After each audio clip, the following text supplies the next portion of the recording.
Hola, excelente día a todos. Mi nombre es Mario Sigüenza Prado. En este video voy a exponer de manera escueto sobre la tarea académica del curso de Filosofía del Derecho.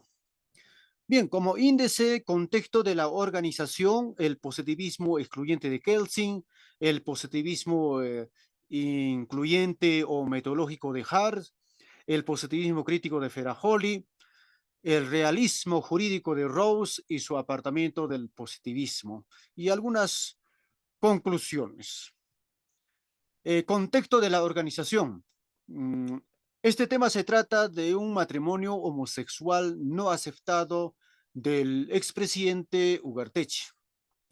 Es un caso muy real que ha surgido hace un tiempo y ha marcado una controversia, ¿no? Porque que este tema, el matrimonio legal, algo razonable sería de que un hombre y una mujer, ¿no? Un sexo opuesto que lleguen a hacer, realizar un matrimonio, pero en este caso no ha sido así. Entonces, lo que ocurre en este hecho es que un mexicano y un peruano, ambos son de igual sexo, solicitan a la RENIEC, al registro, ¿no? Realizar un matrimonio civil extranjero, pero sin embargo este asunto fue rechazado porque, como destacó la institución, existía una evidente imposibilidad de registrar acciones que no estuvieran conformes con la legislación vigente. Mientras en el artículo 234 del Código Civil establece claramente el matrimonio es la unión voluntaria entre un hombre y una mujer, no legalmente aptos y estos parejas formalizados para vivir juntos con sujeción a las disposiciones de esta ley, pero lo cual no ha surgido pues lo mismo. Bien, entonces, ¿qué nos dice lo que es el positivismo excluyente de Kelsen?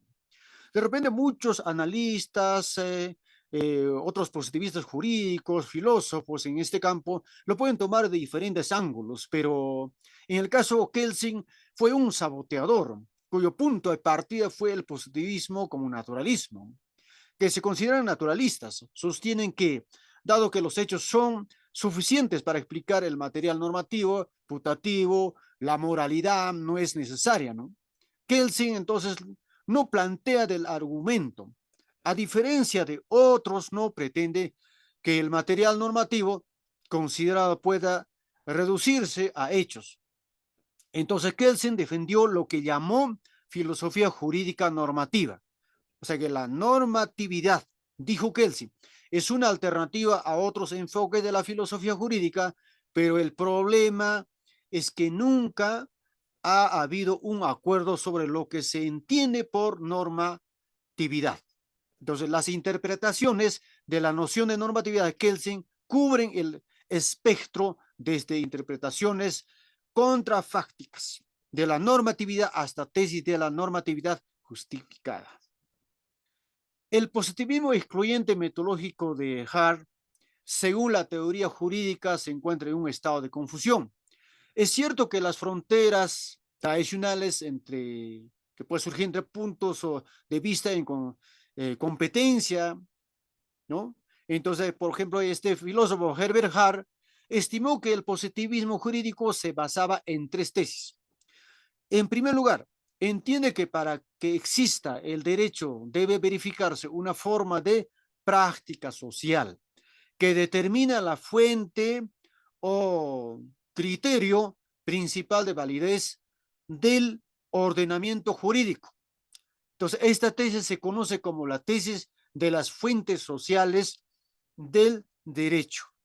Si para los positivistas clásicos como John Austin, la práctica social relevante es la obediencia a las órdenes de las autoridades, entonces Herbert Hart cree que la existencia de leyes, así como el principal criterio de la legalidad, es válida. Surge de la práctica de jueces, tribunales, que consiste en aceptar la regla de reconocimiento. Entonces, en particularidad, en la opinión de Hart, la regla de reconocimiento es la práctica social más sensata para determinar la fuente del derecho. El positivismo crítico de Ferrajoli nos dice también, a ver qué nos analiza, Ferrajoli señala que existe básicamente dos posibles acepciones del término positivismo jurídico. La primera acepción identifica el positivismo jurídico con el formalismo jurídico y entiende a este último como una concepción y modelo de derecho que tiene como criterio para reconocer la existencia y su validez de las leyes solo la forma su producción, independientemente de su contenido. Entonces, Ferrajoli establece acertadamente un contraste entre esta concepción estrecha y lo que él llama constitucionalismo jurídico. Este término se refiere a la visión de que la validez de las leyes depende de la sustancia y por tanto del contenido más allá de la forma de las decisiones que toma y fundamenta esta validez. El realismo jurídico Rawls y su apartamiento del positivismo, Alf Rawls es considerado el exponente más importante del llamado realismo escandinavo.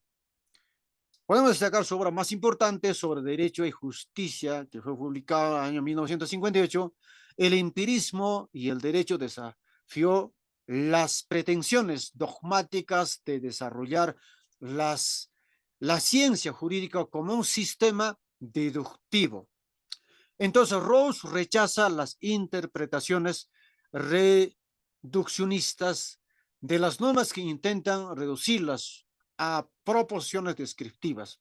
Entonces, para Rawls, las normas jurídicas existen en un grupo de clasificación denominado directivas impersonales.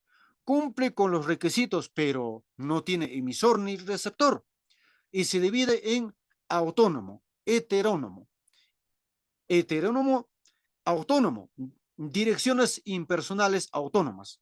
Entonces provienen del propio sujeto que debe obedecerlas y no del emisor al destinatario. Entonces esto lo que sucede con las reglas morales que una persona formula para sí misma. Conclusiones. En la suma resulta de tal vital importancia el debate en el plano jurídico. Finalmente, en el de las ideas, en estos asuntos, que logros evitar, sustrayéndolo del espacio que le corresponde, en un Estado constitucional de derecho, el Parlamento no solo merma aún más la salud de nuestra delicada estabilidad democrática e institucional, sino también desprolija a los propios ciudadanos de la genuina atribución de la que gozan para configurar política, jurídica y judicialmente, socialmente, el espacio en el que han de vivir todos. Bueno, eso es todo. Muchas gracias. Hasta la próxima.